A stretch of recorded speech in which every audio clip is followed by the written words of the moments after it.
All right, so moving on to chapter 6. We did not have a test for chapter 5, right, because of Christmas. So we're just going to let that go. So we're going to start chapter 6, and section 1 is classifying quadrilaterals. So all of our focus is going to be on quadrilaterals. What is a quadrilateral? Four sides, four angles. Good. All right, so our objectives are we're going to identify special quadrilaterals and their relationships to other special quadrilaterals, which is why we have this nice chart diagram down here that takes up practically your whole page. And then our second objective is to find the sum of the interior angles and the sum of the exterior angles of convex quadrilaterals and other convex polygons. Okay. Does anyone remember what convex is?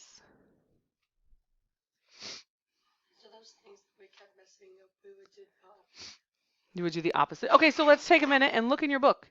Look at the vocabulary. Right back in your glossary, find convex.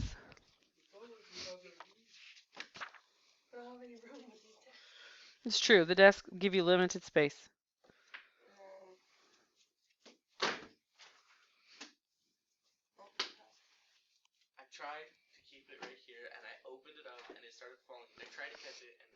It's okay too if you use a desk beside you, like there's enough.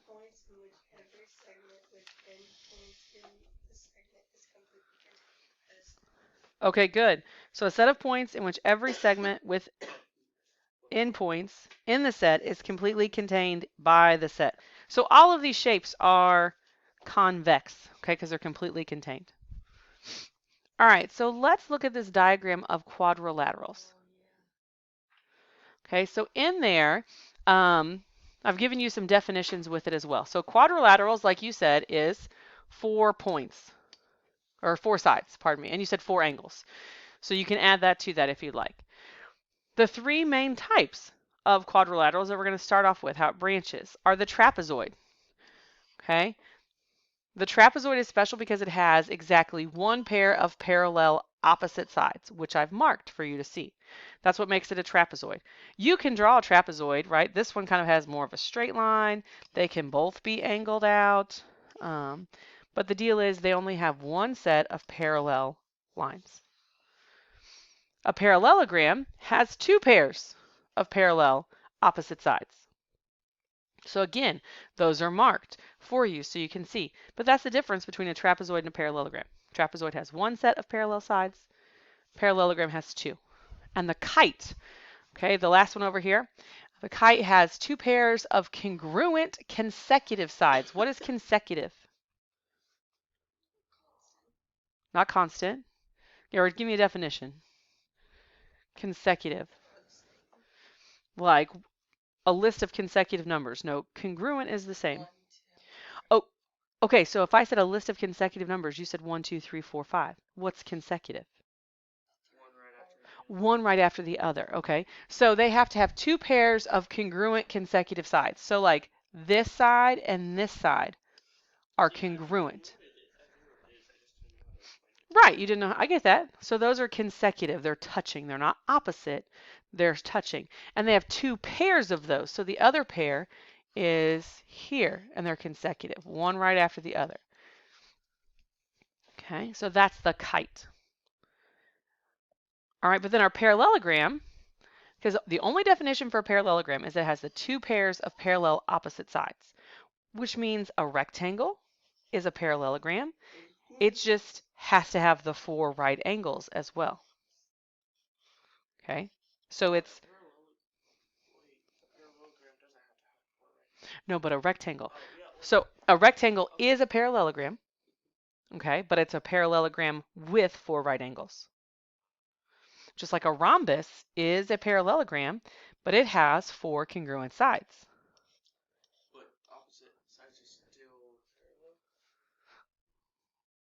Yep, but it has 2 but the opposite sides are still parallel. Good call. And then the square is interesting because it's a combination of the rectangle, the rhombus, and a parallelogram. A square is all of those because it has 2 pairs of parallel opposite sides. It has 4 right angles, and it has 4 congruent sides. So a square is a rhombus, a square is a rectangle, and a square is a parallelogram, and a square is a quadrilateral. Yes. Correct. Yep. But a square is not, then what? It's not a triangle. Touche. What other type? It's not a trapezoid, and it's not a kite. But it's every other type of quadrilateral there is. Yeah. All right. Very nice. Any questions about that? Okay. So then we're going to look a little bit more detail here at the trapezoid. It's probably a shape you guys haven't spent a whole lot of time on. The parallel sides are called the bases. Okay, so where are the parallel sides here? Okay, so is it like the top and the bottom, or is it the left and the right? Top and the bottom, okay. Her head was crooked, the left and the right was the top. Right, she was leaning. So these are the bases.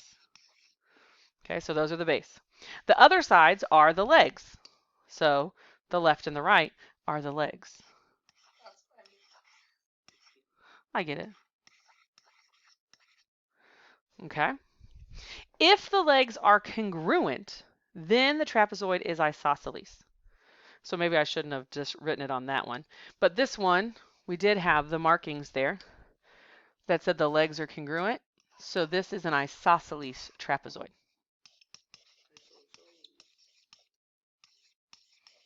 Aren't those also called like proper trapezoids or something? Regular trapezoid? They would not be regular because regular means all sides are congruent. Good call. So yeah, we can have regular of all the other shapes pretty much except, well, we can't have a regular kite either because that would just be a rhombus. Okay. So yeah, so we have an isosceles trapezoid. No, can't have a regular circle either. Right, no sides. All right, so then is this an isosceles trapezoid? No, but it's a trapezoid. And so what's this called? A base? What's this? A base. What's this? And what's this? There you go. Perfect. All right. You guys are on fire today. First day back and you're nailing it. Yeah. Woohoo! Okay, so example 1, it says to which of the defined subsets does each quadrilateral appear to belong? So which one do you think the first one is? A rhombus? Why do you say a rhombus? No, it's a kite. No. It's a kite. Okay, so which one? Look at B and D and go like straight down and look how far C is and look how far A is. A is farther. So you think it's a kite. Okay, so let's do this. Which one can we definitively put it in? How can we for sure describe it? Okay, it's a quadrilateral. Okay, anything else?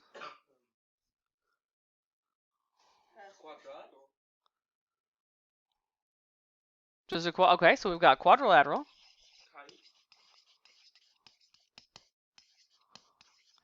All right, so let's put some markings in it to show, like, to make us, to show us why we think it's a kite. Does that make sense? Yeah. Segment AB. Okay. And then segment BC is congruent to CD. Okay, so if we put those markings on it, then yeah, we could definitely say it looks like a kite. Good. All right, very nice. How about B then? Trapezoid. Okay.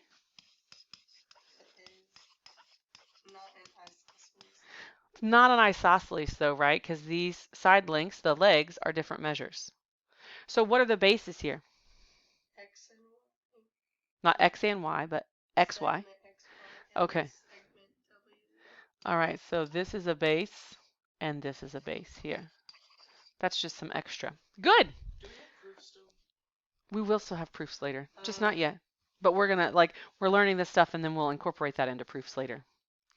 Okay, so example 2, it says find the measure of each side of the kite. And it looks like that has come off of there and you can't read the whole thing. For the 1, 3, or no, 3x minus 1. Okay, I guess you can. So how are we going to find the measure of each side of the kite?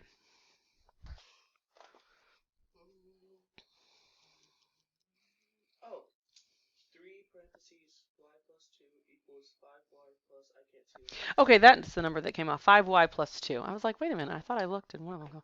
Yes, so that is a 2. Yeah, because those are equal, right? It doesn't show it, but since it's telling us a height, these two are equal. So I'm going to write here KL is equal to ML. So we're going to set them equal. 3 times the quantity y plus 2 is equal to 5y plus 2. All right, so how would we solve it?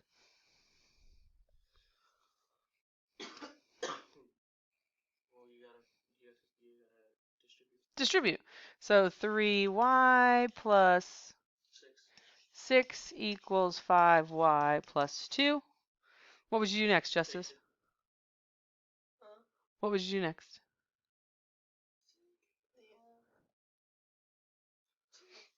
Subtract 2? Okay. So then 3y plus 4 equals 5y. Yeah, right, Lucas is there. So I'll answer for Lucas. We're going to subtract 3y. So then we have 4 equals 2y. All right, Caden, your turn. Okay, so we're going to divide by 2. And we get 2 equals y.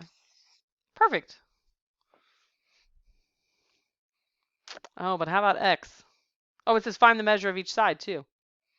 So did we find the measure of the side? No. How do I find the measure of the side?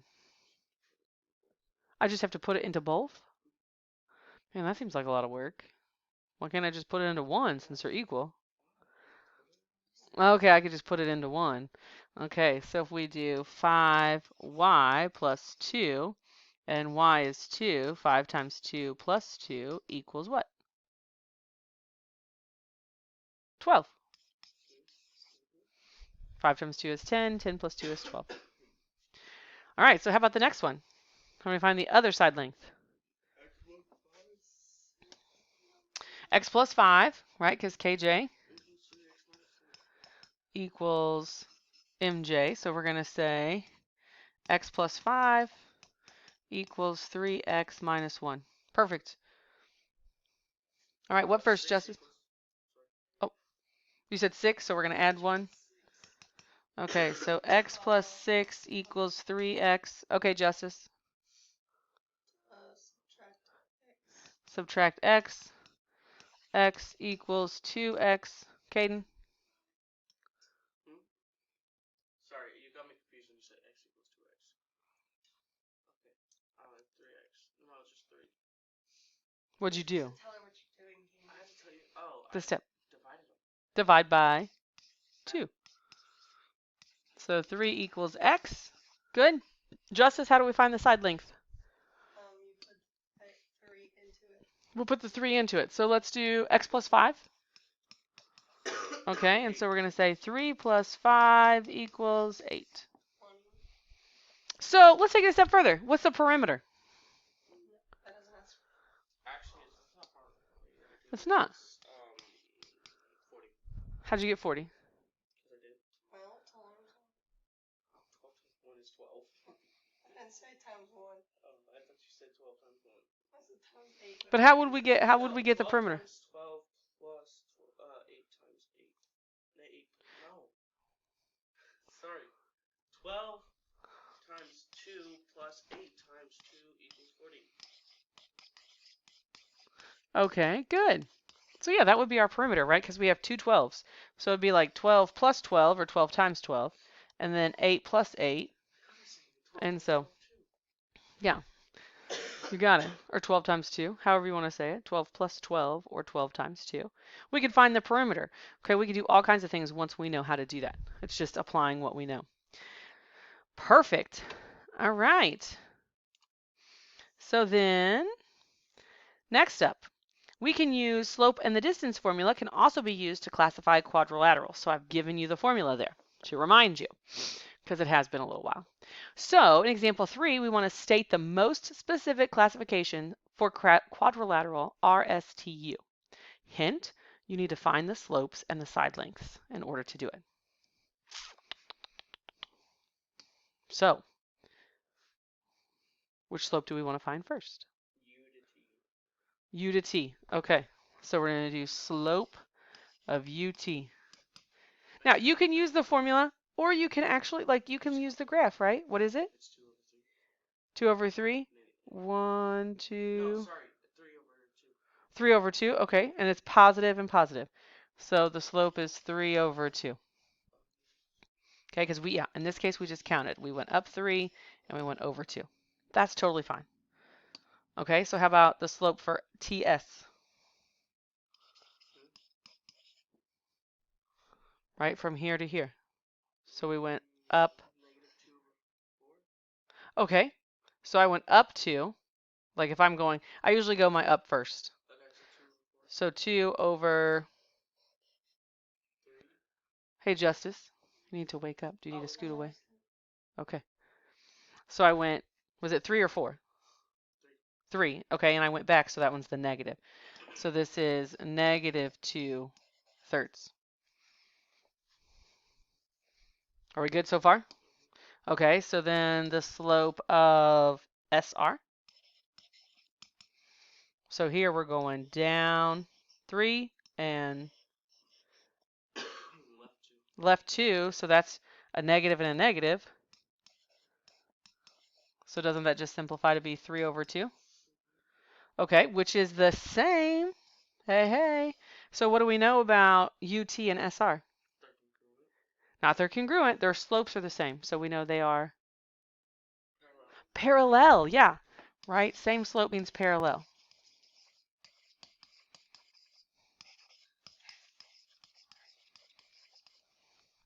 All right, and so we need to do the last one. So the slope of RU. Negative 2 over a positive 3. So negative 2 over 3, which is what? The same here. So these are parallel. Okay, so what I'll do is I can, if my eraser would work. There it goes. Fixed. Okay, we can mark these that they're parallel. Right, so those have 1 mark, and then these would have like the 2 arrowheads for parallel. Okay, so that helps that they're parallel, but now we need to find the side lengths.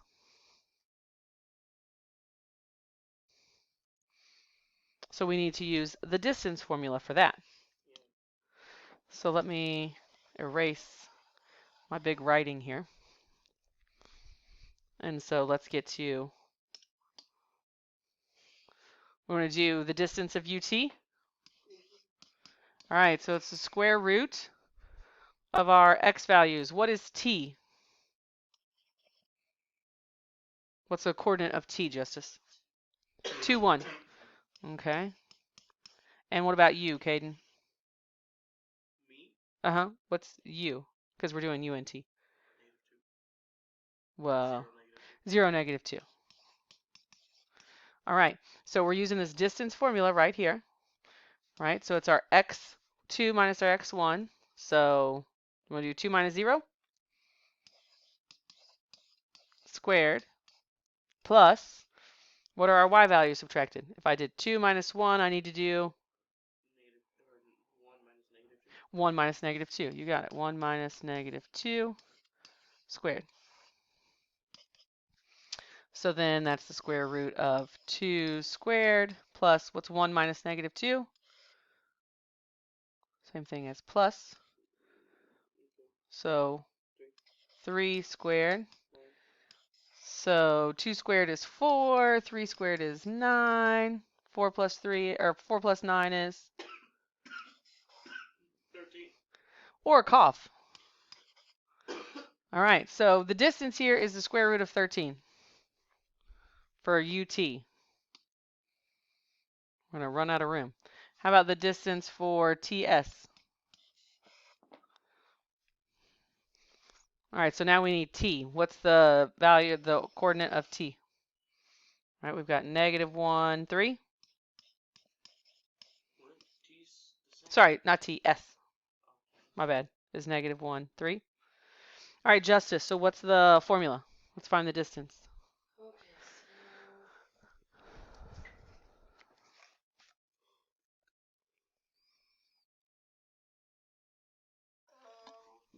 So remember, we're using this formula up here. Yeah, I know. Okay, so we're subtracting our x's. I thought that was D. I was like, why does that say D? It's S. So Hmm. you have the 1, 3. It's negative 1. Yeah, I know. Okay, And so negative 1. then 3. Okay, so that's the point. So it'd be negative 3. No, we're subtracting the x values. I know, I'm trying to help. So we're subtracting our x values first. So negative 1 is our x value and 2 is our x value. So 1. So negative 1 minus 2. Okay, squared plus, okay, Plus 1 and 3 minus 1 okay, squared. plus, good, 3 minus 1 squared. You got it out. Woohoo!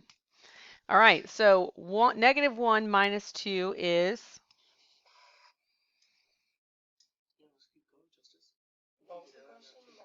yeah, negative 1 minus 2. 1. No. Negative So it's the same thing as negative 1 plus negative 2. So we've got negative 3 squared plus 3 minus 1 is? 2. Negative 2. No, not negative 2, just 2. Okay. Woo! So then we have the square root of 3 squared, which is, or negative 3 squared, which is 9, plus 2 squared, which is 4, which is the same thing as the square root of 13. So right now, we know that UT and TS are congruent. Right? At this point, we know that they're congruent. So now we need to find the distance of SR. Right? And we have to keep going. So let me make this a little bit quicker, huh? Well, I would say, let me make this a little bit quicker for us. All the sides are congruent. So the distance of SR is the square root of 13, and the distance of RU is also the square root of 13. If you figure out 3 sides are congruent, the 4th side will be congruent If they're all parallel, they should be. Okay, so what's the most specific classification that we can give this? Square. Perpendicular is not one. Okay, so remember we have quadrilateral, trapezoid, parallelogram, kite, rhombus, rectangle, and square. Rhombus. Because we don't know if it's right angles. Okay, so we're saying rhombus because we don't know if it's a right angles. Ooh, what do we think about that?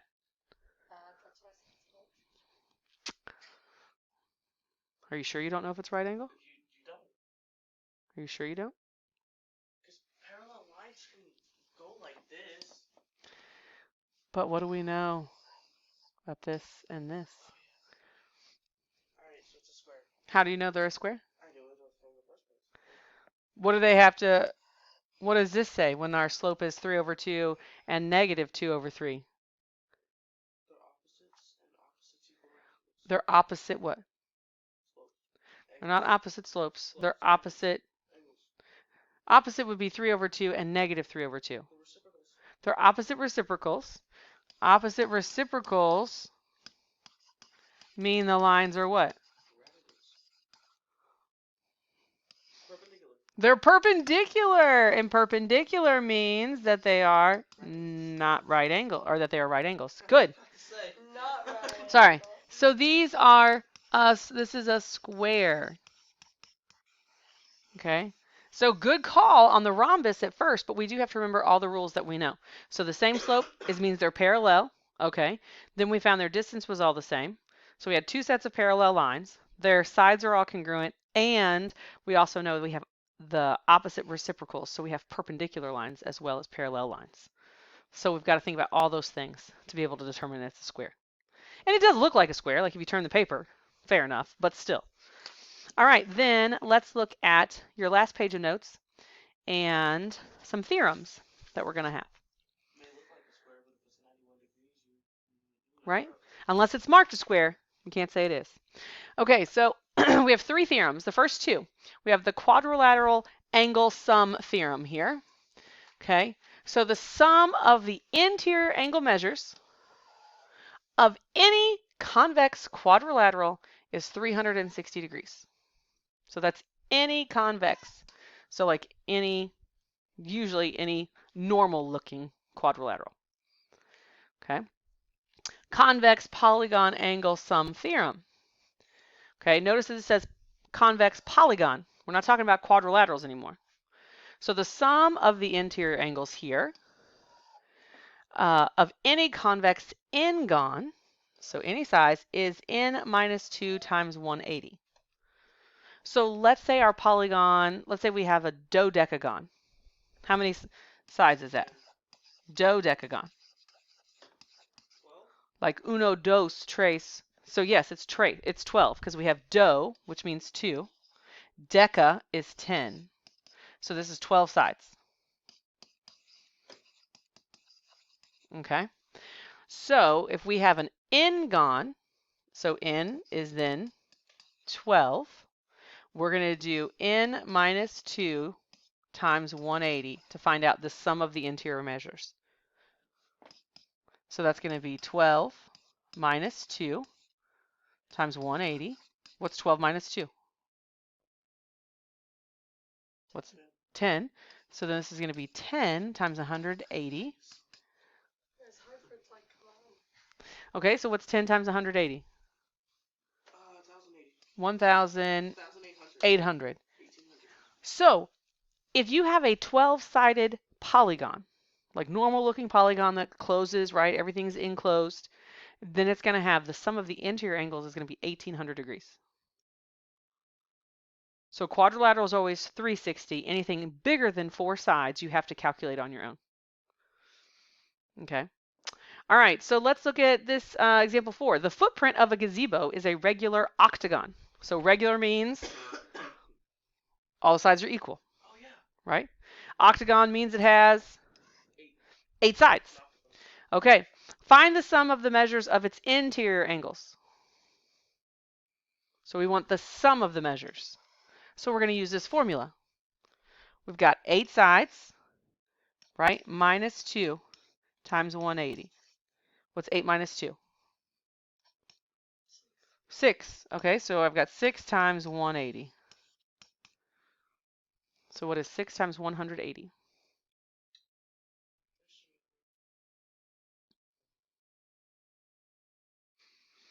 Oh, 1080.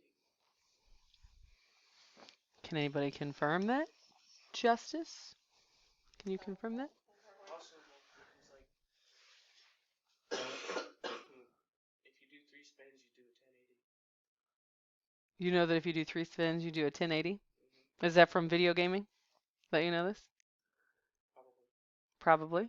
Yeah, it's 1080. Yeah, it's 1080. Okay, so 1,080 degrees. Very nice. Now this one's a little bit different. It says find the measure of each interior angle. No. Yeah. What's the sum of all your angle measures? 1080, you just found out. Okay, so you've got 1080. That's the sum. Divided by 8. Divided by 8 because you have 8 angles. If you have 8 sides, you have to have 8 angles. So 1080 divided by 8 would equal what? Yeah, my brain used up all the power for 6 times 480. Your brain used up all its power. Wasn't much to begin with, so. Well, I mean, you can use a calculator. We could write it like this, right? Divide by 8. 8 goes into 10 once. We subtract 8. We get 2. Bring the 8 down. 8 goes into 28. How many times? 3. 3. Okay, that's 24. Then we have 4. Bring the 0 down. 5. And then we got nothing left. So it's 135 degrees. Every angle, because it's regular, every side is the same length. Every angle is the same measure. So it'd be 135 degrees. Every angle inside there. So it's cool. Once you know the sum of the angles, you can also find out the angle measures. You can have an irregular octagon. Yeah, because you could have like 1, 2, 3, 4, 5, 6, 7, 8. You have an irregular octagon that's not convex? Yeah, you probably could. Yeah, you probably could. Because you could just have one side just a little bit longer than the Yeah. next. Mm-hmm. It looks like a house with a really, really big chimney. Kind of does look like a house with a big chimney. Okay, our last theorem then is theorem 6.1.3. Doesn't have a name, but here's the deal, and I love this one. So you're going to have to remember the phrase or what it means. The sum of the measures of the exterior angles. What are the exterior angles? Yeah, outside. On the outside, okay, of any convex n-gon is 360 degrees. Always. It doesn't matter what the polygon is. So that's 360 degrees. Looks like a llama with 360 degrees.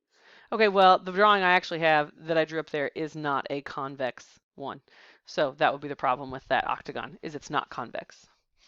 But any convex one, so like if you have the gazebo like it was talking about, your 8-sided gazebo or anything like that, when you put all of your exterior angles together, they're going to be 360 because it makes it one complete loop around. So it doesn't matter how big it is, exterior angles are always 360. Okay. All right. Any questions? Are you awake? Okay. All right, then let's get started on your homework there.